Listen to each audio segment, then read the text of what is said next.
नसीब का लिखा। एक गांव में एक पुजारी और उसकी बीवी एक बेटी रहते थे। वो बहुत ज्ञानी और विख्यात था।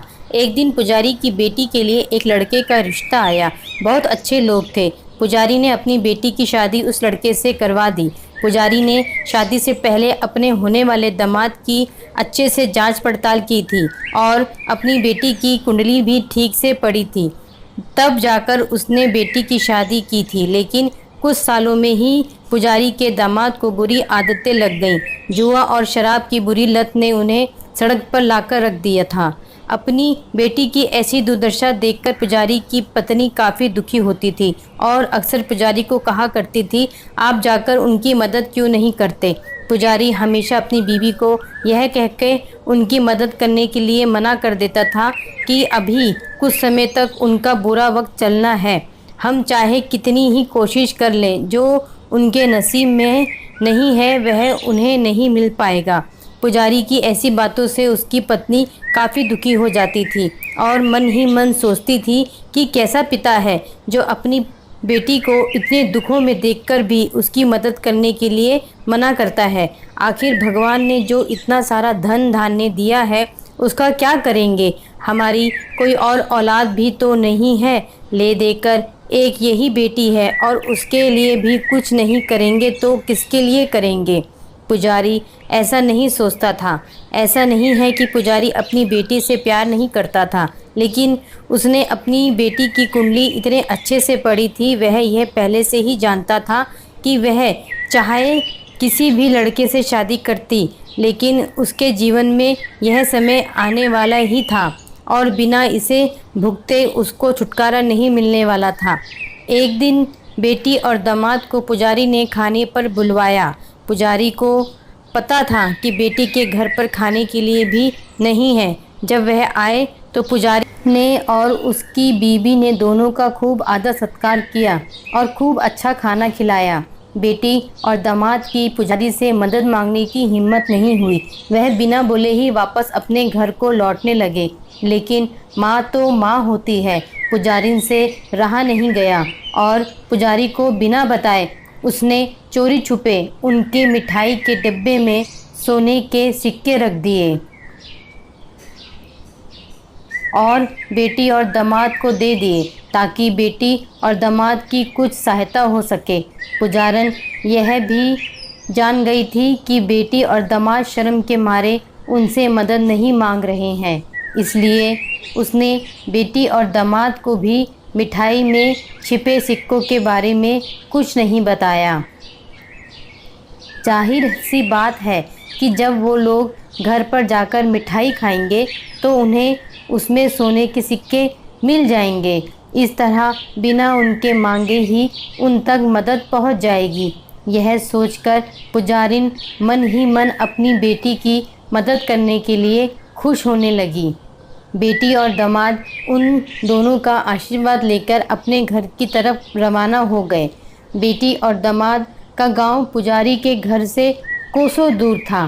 फिर भी पैसों की कमी के चलते वह चलकर अपने गांव की तरफ निकल पड़े। थोड़ी दूर ही चले थे कि पुजारी की बेटी के पैर में मोच आ गई और अब उसको चलना भी मुश्किल हो गया। पुजारी के दामाद ने जब देखा कि उसकी बीवी अब बिल्कुल चल नहीं सकती तो उसने एक टांगा अपने घर तक किराए पर लिया। दोनों पति पत्नी टांगे में बैठकर घर तक पहुंच गए, लेकिन टांगे वाले को देने के लिए उनके पास पैसे भी नहीं थे। इसलिए पुजारी ने जो मिठाई दी थी उन्होंने वही मिठाई किराए के तौर पर उस टांगे वाले को दे दी। टांगे वाला मिठाई लेकर वहाँ से चला गया। टांगा वाला अपने घर की तरफ जा रहा था, तब उसे एक हलवाई की दुकान दिखी। उसने सोचा कि थोड़ी सी मिठाई से मेरे घर के लोगों का पेट थोड़ी भरने वाला है। इससे अच्छा मैं इस मिठाई को बेचकर उससे कुछ चावल खरीद लेता हूँ। टांगे वाले ने वो मिठाई हलवाई को बेच दी। जिस गांव में वह हलवाई रहता था, उसी गांव में एक आदमी ने अपने घर पर पूजा रखी थी और उसी पुजारी को उस पूजा के लिए बुलवाया था। पूजा में लगने वाले प्रसाद के लिए उस आदमी ने उसी हलवाई से मिठाई ली जिस जगह उस टांगे वाले ने मिठाई बेची थी। हलवाई ने भी उस आदमी को टांगे वाले से खरीदी हुई मिठाई पहले दी ताकि वह खराब ना हो जाए, क्योंकि वह नहीं जानता था कि वह मिठाई कब की बनी हुई है। पूजा खत्म होने पर दक्षिणा और मिठाई लेकर जब पुजारी अपने घर आया और खाना खाने बैठा तो प्रसाद में लाई मिठाई खाते वक्त मिठाई से सोने का सिक्का निकला। इस घटना को देखकर पुजारी की आंखों से आंसू बहने लगे। पुजारी ने जब पुजारन से उसके रोने का कारण पूछा तो पुजारी ने पुजारी को सब कुछ बताया और पुजारी से उसकी बातों पर भरोसा ना करने के लिए माफ़ी मांगी।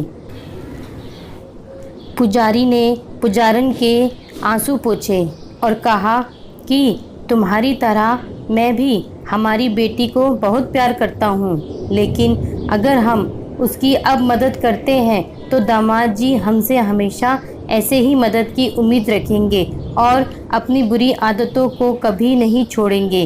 पुजारिन भी अब पुजारी की बातों से सहमत हो गई। 2-3 महीने बीत गए।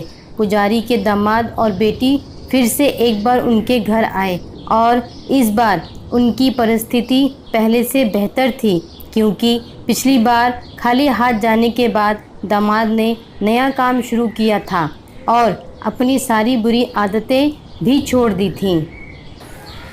दोस्तों, नसीब का लिखा नहीं बदलता। यह कहानी आपको कैसी लगी? क्या आप भी नसीब पर भरोसा रखते हैं या फिर आप उन लोगों में से हैं जो अपना नसीब खुद अपने हाथों से लिखना चाहते हैं? अगर आपको मेरी ये कहानी अच्छी लगी हो तो इसको लाइक ज़रूर कीजिएगा, शेयर ज़रूर कीजिएगा और सब्सक्राइब करना बिल्कुल भी ना भूलें। तो मिलती हूँ फ्रेंड्स अपनी अगली कहानी में। तब तक के लिए अपना ख्याल रखिए। Bye bye.